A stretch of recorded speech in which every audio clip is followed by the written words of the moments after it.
Abhay Singh ji, Abhay Singh. Speaker sir, मंत्री जी ने बहुत लंबा चौड़ा जवाब बनाया इसका। जो इनको जवाब बना करके दिया उसमें इतनी कमियां और खामियां हैं कि ये स्वयं पढ़ते पढ़ते भी परेशान हो गए उसको। इन्होंने स्वयं ये कह दिया कि मेरे से कम इस तरह की गलत रिपोर्टिंग हाउस में ना करवाई जाए। एक चीज आपके यही कहा, और क्या? तो बैठ गए ना आप। नहीं, आप कौन क्या होते हैं? मुझे कहने वाले बैठ जाओ आप। वो कहने वाले इधर बैठे हैं। मैंने ये बात कब कही कि मेरे से गलत ना करवाओ? नहीं, कब कही? आपने ये कहा सारा हाउस बैठा है, मेरे से पौवे नहीं पड़े जाते। मैंने कब कहा कि मेरे से गलत रिपोर्ट मत पढ़वाओ? मैंने कब कहा? हाँ, वो तो मेरी वो है कि हाँ, तो मैंने ये तो नहीं कहा गलत। मैंने कहा मेरे से पौवे भी खिलवाए जा रहे हैं, ये कहा मैंने। ये देखो ना कि आपसे कितना बड़ा झूठ बुलवाया जाता है। एक आपने अभी पढ़ा था जिसमें लिखा गया है कि हरियाणा में नशे की ओवरडोज से मौत के मामले बहुत कम है।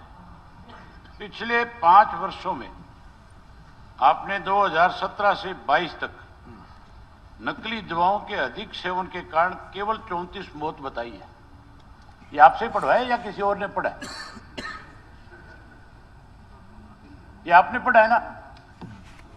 ओवरडोज की वजह से आपको कोई,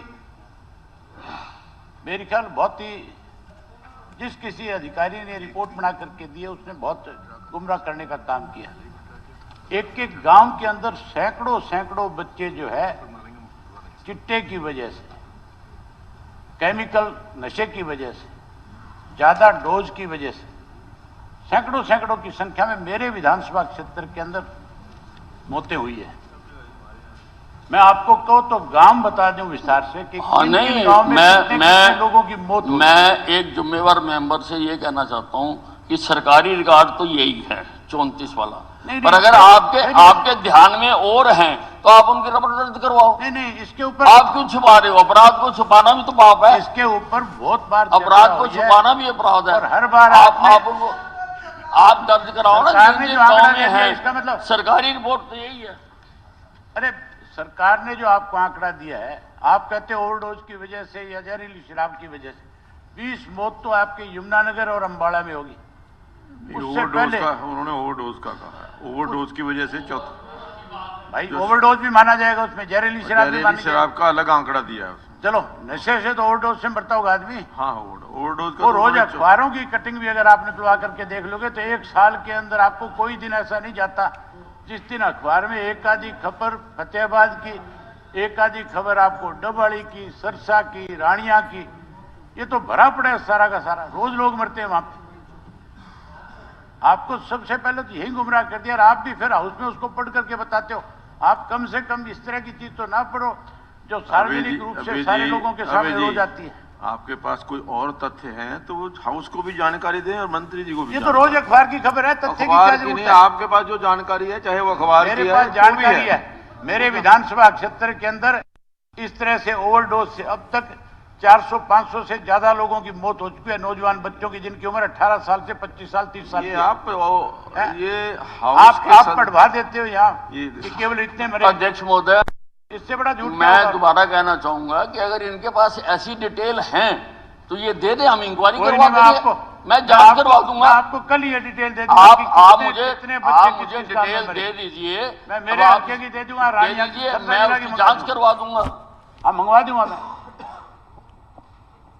उसके साथ साथ इसी जहरीली शराब के मामले के अंदर पिछले विधानसभा के सत्र के अंदर जब सोनीपत में यह कांड हुआ था तब हमने चर्चा करी थी और उसके अंदर जो आंकड़े आपने हमारे यहां प्रस्तुत करे थे, मंत्री जी ये फिर सुनने वाली बात है, जो आंकड़े आपने उस वक्त यहां प्रस्तुत किए थे उनमें जो आपने आंकड़े लोकसभा में भेजे थे उसमें एक अंतर था। और उस वक्त हाउस में आपने ये बात कही थी कि मैं 15 दिन के अंदर अंदर आपको जो है जिन अधिकारियों ने मुझसे गलत पढ़वाया है, मैं उनके खिलाफ कार्रवाई करूंगा। मैं ये भी पूछना चाहता हूं कि उसमें आपने क्या किया अब तक, कौन अधिकारी था, उसका नाम भी बताओ, जिस किसी ने इस तरह की रिपोर्टिंग लोकसभा में करवाई, कि विधानसभा में करवाई, उसकी भी जानकारी होनी चाहिए। उस हाल ही में जो शराब का घोटाला हुआ है, जो जहरीली शराब से जो मरे हैं, उसके बाद जो जांच कराई गई है, उस जांच के अंदर जो अलग अलग आपके L1 है, L13 है, 14 है, जो भी है, जहां आपके गोदाम बनाए गए हैं, उनके अंदर फिर 70,250 पेटी शराब की जो है फिर कम पाई गई है। उसके लिए कौन जिम्मेवार है? जो लोग जिम्मेवार हैं उनके खिलाफ क्या कार्रवाई करी है? वो है कौन कौन लोग हैं जिनके खिलाफ आपने कार्रवाई करी है? उनके नाम भी बता दो। इन लोगों के खिलाफ आपने कार्रवाई करी है, ये लोग इसमें शामिल हैं, उनके खिलाफ भी आपकी तरफ से कोई कार्रवाई नहीं है। उसके अलावा आपने समय में भी पढ़ा है कि 2 जांच हुई है इसमें। एक आपने कहा है कि पहली जांच टीसी गुप्ता से कराई गई और दूसरी जांच जो है एक IPS अधिकारी से कराई गई जो एडिशनल DG था, जो आपके सत्य का इसमें लगा हुआ था विजिलेंस, और उसकी जो रिपोर्ट है विजिलेंस वाले की, आपने कहा कराई है, जांच कराई है, फिर उसकी रिपोर्ट कहां है? आपने क्यों नहीं प्रस्तुत करी? उस रिपोर्ट में जिन लोगों के नाम आए थे, कौन कौन लोग उसमें शामिल थे, उनके क्या, अगर समय तो दिया इसमें कि किस किस के खिलाफ क्या क्या कार्रवाई की गई है, मैंने पढ़ा तो है। आप थोड़ी देर के लिए सो गए थे, पर मैं तो पढ़ता रहा जी। नहीं, तो मैं भी सुन रहा था सारी चीजें। उसके अलावा अगर समय रहते आप लॉकडाउन के दौरान जो गड़बड़ी हुई थी उसके ऊपर कार्रवाई करते, सख्त कार्रवाई करते, तो आज इन सब चीजों के लिए आपको फिर कटघरे में खड़ा नहीं होना पड़ता, फिर आज इस तरह के हालात नहीं पैदा होते। ये सब का कारण जो है आपके अपने महकमे के अंदर पुलिस की कमी की वजह से है, जो 21,000 से ज्यादा पुलिस कांस्टेबल्स की या दूसरे और पदों के ऊपर जो कम कर्मचारी है, उसकी भी एक कारण है कि उसकी वजह से इस किस्म के हादसे रोजाना बढ़ते जा रहे हैं। आपको हाउस के अंदर पूरे विस्तार से सारी बात की जानकारी देनी चाहिए। उसके अलावा एक चीज और है, आपके आबकारी विभाग की तरफ से ये बताया गया था कि हम CCTV कैमरे लगाएंगे, हम इसके लिए कोड बनाएंगे, QR कोड लगाएंगे। इसमें आबकारी जो अपने आपके कैग की जो रिपोर्ट है उसके अंदर भी स्पष्ट दिया गया है कि जो ट्रेस सिस्टम के लिए CCTV कैमरे आदि लगाने का दावा करती रही है सरकार, परंतु कैग की रिपोर्ट 2020 और 21 में बताया गया कि विभाग के नियमों की पालना न करने की वजह से शराब के व्यापार करने वालों को सुविधा प्रदान की जाती है। मतलब अगर आप समय रहते, जब आपने ये फैसला किया, निर्णय किया, अगर फैक्ट्रियों के अंदर CCTV कैमरे लगाते, आप QR कोड लगाते, तो आज फिर इस किस्म के हालात नहीं होते। और उसके अंदर आपके डिपार्टमेंट ने खुद ने ये माना है कि हमारे से कमी रही है, कमी की वजह से आज तक इस चीज को हम पूरा नहीं कर पाए। इसके अलावा शराब बनाने वाली फैक्ट्रियों के जो स्टोरेज है, जो उच्च स्तरीय इलेक्ट्रॉनिक फ्लोमीटर लगाए जाने चाहिए थे, वो भी नहीं लगाए। कैग की रिपोर्ट का कहना है कि डिस्टिलरियों द्वारा बनाई गई शराब के अतिरिक्त न्यूट्रल अल्कोहल की मात्रा का निर्धारण और निगरानी के लिए विभाग द्वारा नियमानुसार डिस्टिलरियों में कोई भी, मैं दोबारा पढ़ देता हूँ, फ्लोमीटर नहीं लगाया गया। इससे ये अंदाजा लगाया जा सकता है। सदस्यों ने कहा कि पढ़ा माना जाए, तो अब ये इन्होंने पढ़ा नहीं है, तो वो मैं दोबारा पढ़ देता हूँ। आबकारी एवं कराधान विभाग ने SCT, मैं पढ़ रहा हूँ ना, SCT की सिफारिशों पर काम करते हुए व्यवस्थित सुधार के लिए सक्रिय रूप से अनेक गुणात्मक कदम उठाए थे। विभाग ने अवैध शराब के डिस्टिलरी और बॉटलिंग संयंत्रों में अवैध शराब की पूर्ति रोकने हेतु निम्नलिखित कदम उठाए गए हैं। राज्य के सभी डिस्टिलरी और बॉटलिंग संयंत्रों में आधुनिक CCTV कैमरे लगाए गए हैं, जिनको मुख्यालय स्थित एकीकृत नियंत्रण कक्ष में जोड़ा गया है। इन कैमरों से लाइव फीड मुख्य कार्यालय के साथ साथ जिला स्तर पर DTC को भी उपलब्ध कराई जा रही है। आबकारी नीति 2023-24 के खंड 12.3 के प्रावधानों के अनुसार L1 13 लाइसेंसधारियों के परिसरों में भी CCTV अनिवार्य कर दिए गए हैं। इसके अलावा शहरी दुकानों के प्रवेश निकाय व बिलिंग काउंटरों और हाथों के प्रदेश और निकाय बिंदुओं पर भी CCTV कैमरे लगा दिए गए हैं। डिस्टिलरी के साथ साथ बोटलिंग प्लांट में भी फ्लो मीटर लगाना अनिवार्य किया गया है। इस संदर्भ में डिस्टिलरी नियमों में भी जरूरी बदलाव किए गए हैं और विभाग द्वारा फ्लो मीटर से संबंधित मानक भी तय किए गए हैं। यह सुनिश्चित करने के लिए निर्देश जारी किए गए हैं कि स्पिरिट के परिवहन के लिए उपयोग किए जाने वाले वाहन GPS युक्त हों और इन वाहनों में ई-लॉक प्रणाली की भी व्यवस्था हो। यह भी सुनिश्चित करने को कहा गया है कि स्पिरिट ले जाने वाले ऐसे वाहनों के सभी आउटलेट पर टेम्पर प्रूफ सील लगाई जाए। और जहां तक आपने QR कोड का कहा है, QR कोड भी लगना शुरू हो गया है, लगाया जा रहा है। अभी 4 वर्ष हो गए। ये जहरीली शराब का मामला पहली बार नहीं आया। चलिए अब 5 वर्षों से आ रहा है। देखिए मैं तो आज का जवाब दे रहा हूँ ना आपको, मैं तो आज का जवाब दे रहा हूँ। 4 साल तक क्यों नहीं लगा? आप चलिए ये आप जवाब दे रहा हूँ। अभय जी QR कोड सब बोतलों पर लगना शुरू हो गया। प्लीज इस पे बहस नहीं है। ये बहस की बात नहीं है। 3 या 4 जो है अपने सप्लीमेंट्री क्वेश्चन पूछ लिए। ये बहस की बात नहीं है। मैंने कोई गलत चीज नहीं पूछी। नहीं पूछी आपने, जो प्रश्न पूछे हैं उनका जवाब मंत्री जी ने दे दिया है। क्या जवाब दे दिया मंत्री जी ने? जो भी दिया मंत्री जी ने सब ये मानना है कि अभी हमने शुरू किया है। हाँ। मैं पूछ रहा हूँ 4 वर्ष तक सरकार कहाँ सोई हुई थी, क्या कर रही थी? इससे पहले जब जहरीली शराब से लोगों की मौत हुई थी, उसके बाद आपने क्या कार्रवाई करी? 2020 और 21 की जो रिपोर्ट है राज्यसभा की, वो भी मैं आपको पढ़ करके सुना देता हूँ। नहीं वो तो ठीक है, वो आ गई सारी।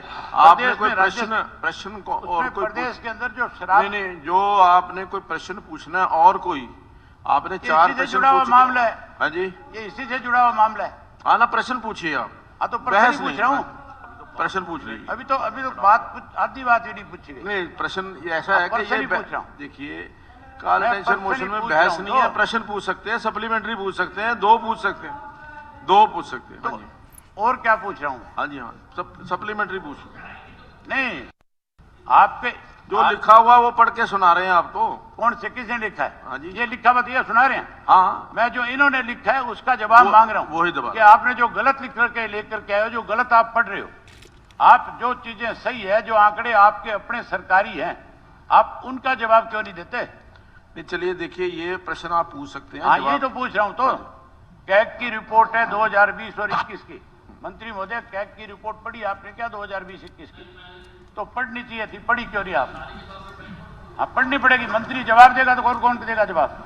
जो सवाल हमने आपसे किया है जवाब आप जो देगा यहाँ। चलिए मैं समझता हूँ कि जितना आप इसको हंसी में टालने की कोशिश कर रहे हो, जितना किसी को बचाने की कोशिश कर रहे हो, CAG की मेरी तो रिपोर्ट समझ को आप जैसा सीनियर आदमी, यहाँ व्यवस्था आप है, जैसा सीनियर आदमी इस तरह की बात करेगा। मैं आपको बता रहा हूँ, यहाँ व्यवस्था है। CAG की रिपोर्ट को PAC पढ़ती है और PAC अपनी डिपार्टमेंट को बुलाकर तो अपनी उनकी इंक्वायरी करती है और फिर अपनी रिपोर्ट प्रस्तुत करती है। जो हमने सारे नहीं आपसे पूछा है, जो हमने आपसे पूछा है उसमें कैग की रिपोर्ट का हवाला हमने दिया है कि कैग की रिपोर्ट के मुताबिक जो है 2020 और 21 में राज्यसभा का जो नुकसान बताया गया, प्रदेश के राज्य को लगभग 106 करोड़ 75 लाख रुपए का नुकसान चपत लगाई गई है, जिससे विभाग के अधिकारियों ने ऑडिट अधिकारियों के बीच में ये बात स्वीकार करी है कि हाँ हमारे से गलती और इस गलती की वजह से हमारा इतना बड़ा नुकसान हुआ है। अभय जी, उसमें कौन अधिकारी शामिल थे, उनके खिलाफ क्या कार्रवाई? अभय जी, एक मेरा निवेदन है कि ये जो ध्यानाकर्षण प्रस्ताव है, ये जो जहरीली शराब के कारण जो मृत्यु हुई है जिन लोगों की, उसको लेकर के है। हम पूरा पिछले 2020-21 का या प्लान हो रहा है जहरीली शराब, इस पे नहीं है, उन्होंने उसका जवाब दिया। जो नकली आपके ठेके चल रहे हैं उनका कोई जिक्र नहीं हो। हाँ जी, दे दिया, जवाब दिया उन्होंने। नहीं, जहरीली शराब का जवाब दिया जी उन्होंने। कितने लोगों पर केस दर्ज हुए हैं? हाँ। उसमें तो ये खरखौदे में इतनी शराब पकड़ी, वो सारी जहरीली पकड़ी थी क्या? हाँ जी, वो सारी दे रखे जितनी इन्हें इस जवाब भी तो आउट ऑफ कंटेस्ट है ना, जो अगर आप उनको कह रहे आउट ऑफ कंटेस्ट। जहरीली शराब का ही दिया उन्होंने कि इतनी शराब हमने पकड़ी है। हाँ जी, हाँ, ठीक। चलिए, आपने भी इनका पक्ष ले लिया, कह दिया जवाब दिया, तो जवाब दिया तो ये बता दे आपने नहीं, जो देखो, अपनी ऐसा है तरफ कि से- इसमें ये आपने जो- जो विजिलेंस से इंक्वायरी कराई थी उसकी रिपोर्ट कहां पे है, वो बता दें आप। आपने जो विजिलेंस से जांच कराई थी वो रिपोर्ट कहां पे है? मैंने आपको बताया इसमें पढ़ के कि जो इसमें कहाँ लिखा हुआ है टीसी उस गुप्ता रिपोर्ट के बारे में? जो टीसी गुप्ता के तहत TC कमेटी गुप्ता बनी को थी, छोड़ो। उसके उसके बाद क्या क्या आपने जांच एक्शन कराई थी। लिए गए, किन किन अधिकारियों को सस्पेंड किया गया, किसके खिलाफ एफआईआर दर्ज कराई गई, आपने मैंने बताया आपको। श्रीकांत यादव की तरफ बताया। से जांच कराई, मैंने बताया ना जी उस आपको। जांच की रिपोर्ट कहां है? चलिए, बलराज वो कुंडू जी, रिपोर्ट कहां रखी है, ये बताओ ना। बलराज कुंडू जी, किसको बचा रहे हो आप? तो मांग ही रहे हम तो आपसे, हमने रोज मांगी आपसे तो मैंने वो भी मांगा था कि लोकसभा में क्या दिया, विधानसभा में क्या बोल रहे हो। चलिए। आप कह रहे हो 15 दिन में दे दूंगा, बताओ कहां गई ऐसा रिपोर्ट? है अभय जी,